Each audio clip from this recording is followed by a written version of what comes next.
American Red Cross of Northwest Illinois serves more than 678,000 people in 9 northern Illinois counties. Executive Director Leslie Luther joins us this afternoon. That is a very big area that your organization covers. What are some of the things that you're focusing on right now in the Rockford area? Yeah, so, we're continuing to focus on responding to fires that happen in individuals' homes. That's what we do very well. Our volunteers 365 days a year at all times of the day or night are still responding to those fires. We also are making sure homes are safer by installing smoke alarms. We continue to do that, but also blood drives because, there's a great need for blood throughout the county and throughout the area. For sure. Now, I know a lot of times when we report on a house fire locally, we say the Red Cross is assisting.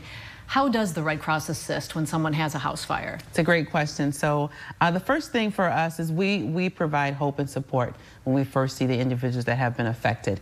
And then when we get on site, we try to figure out what is the best recourse or recovery plan for the individual. So, when we first get there, we may give out blankets and water for comfort.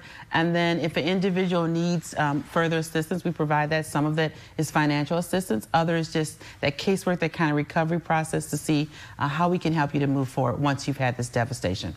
And are volunteers the people who respond to this? Absolutely. And we have a great need for volunteers because, as I mentioned, we respond to several fires here in the area, oftentimes several during the week. And so those volunteers are on call 24/7, 365 days of the year. I remind folks that COVID-19 didn't stop any of these incidents. And so our dedicated volunteers are on call to respond to those fires whenever needed. What kind of training do the volunteers need to go through? So, the Red Cross is synonymous for making sure we provide support and the tools necessary for our volunteers. And so some of that will include, what you need to do when you respond, the papers that you need to fill out. We have to do the paperwork, but then also how do you react with a family or an individual who has lost everything or is devastated by that, and that care and comfort that you provide to them when you first see them. So there's training around that. And then we have some other individuals who have some specialty skills, disaster mental health workers and disaster healthcare service individuals that provide another level of comfort and care and support. If someone is interested in becoming a volunteer, what kind of time commitment generally can they expect?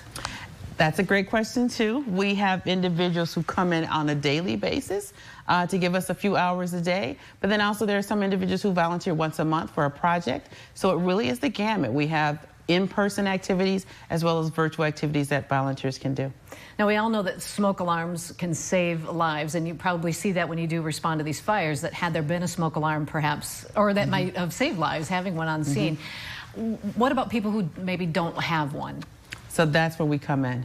We really have taken on the initiative to make sure that we provide preventative care to families and individuals. And so we have teams that go out to install smoke alarms in individuals' homes.